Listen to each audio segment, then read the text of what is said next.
Have you ever heard of a pro-gun SuperPAC? I'm Joe Neville, Vice President of Political Operations for the National Association for Gun Rights. And today I'm going to explain some key tools gun owners have and can use to expose gun grabbers during the election season. And it starts with the Gun Rights America SuperPAC.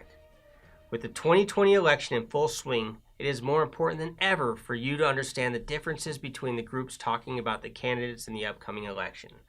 Terms like Political Action Committee, or PAC, and the one we are highlighting today, a SuperPAC. Of course, you will also see many outlandish ads from faceless groups on TV and in your mailbox, trying to make you believe you're evil if you support the Second Amendment.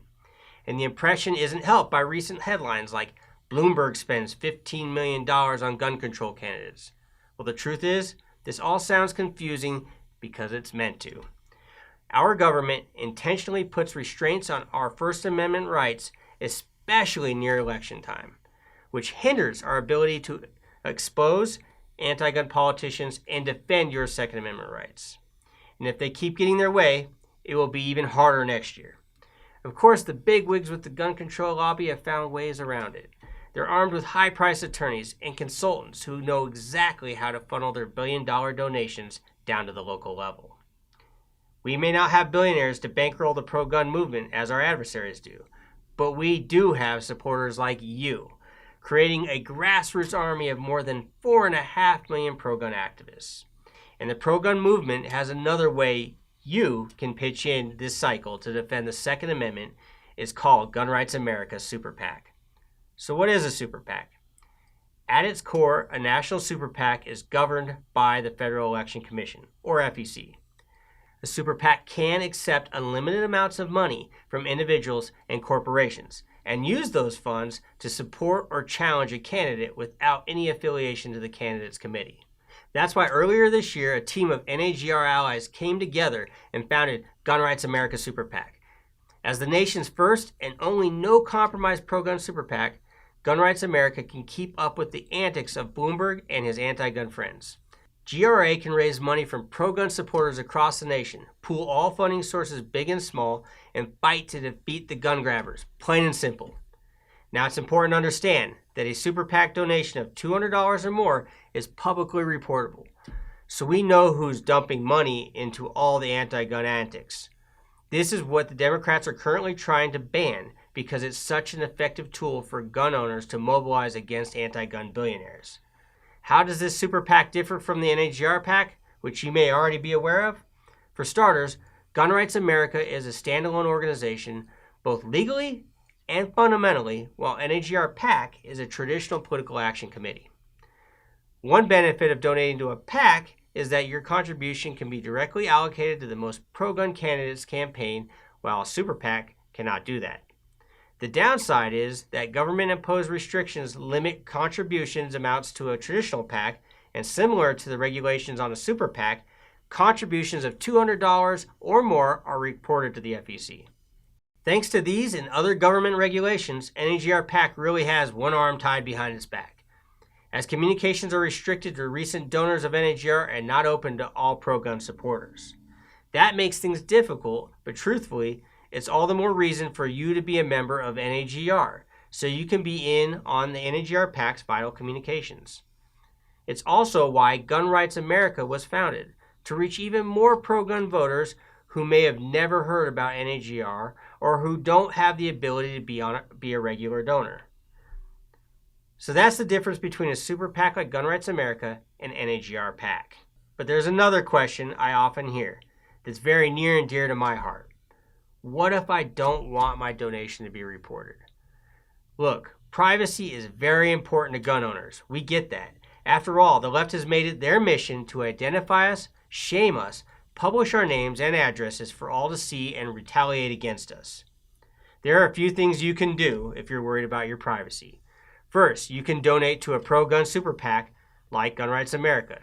Like all federal PACs, Gun Rights America is required to collect your contact information as well as occupation and employer. But for donations totaling less than $200 in a calendar year, your information does not get publicly reported to the FEC.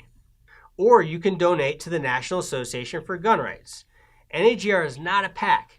It's a nonprofit organization dedicated to supporting the right to keep and bear arms. NAGR cannot endorse, support, or donate to any political candidate. NAGR cannot tell you who to vote for or against. But NAGR can and does talk about candidates' records, legislative activity, what's going on in Washington and state capitals across the country. And we mobilize pro-gun voices just like yours to hold politicians accountable year-round. That's why anti-First and Second Amendment politicians are trying desperately to force organizations like NAGR to cough up the names of their donors. But make no mistake, we'd sooner burn our lists than hand over your private info to the government without your consent. We've even appealed a case to the Supreme Court to stop the anti-gunners from demanding this information near election time. So there you have it. Gun Rights America SuperPAC, NAGR PAC, and NAGR. This is what we call a three-pronged approach to defending your gun rights year-round. To recap, start with the Gun Rights America SuperPAC. The pros: a super PAC can raise unlimited funds from many sources and can spend money independently to support or oppose candidates.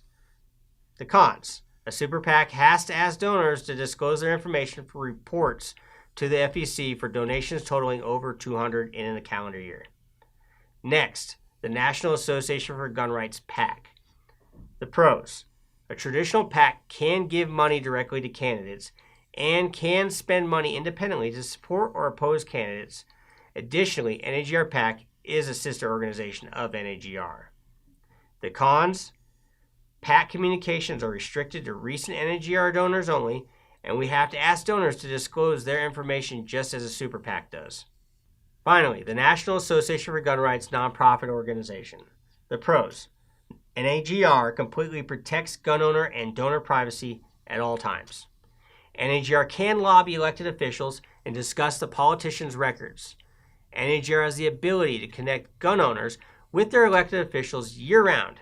And of course, NAGR is hated by anti-gun politicians everywhere. The cons: NAGR cannot support, oppose, endorse, give money to, or advocate for or against any candidate running for public office. Now everybody knows the most important leg of a three-legged stool is the one that you don't have.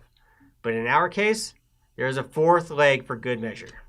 It's the National Foundation for Gun Rights, which was founded by NAGR leadership to be the advocate for gun owners in the courtroom. NFGR is a nonprofit educational foundation that engages in casework on behalf of both the Second and First Amendments. Unlike the other three organizations I just spoke of, contributions to NFGR are tax deductible. So if suing the pants off of anti-gunners while defending honest gun owners from vicious prosecutors is your thing, NFGR is another avenue for you to continue protecting and defending the Second Amendment. Thank you for taking the time to watch today. Please subscribe to our channel for even more real-time information on legislation, the status of our gun rights, information on gun safety, and of course, some really awesome range time with NAGR staff. You can also find us on the web and through social media. And if you're not a member yet, be sure to visit nationalgunrights.org to join today.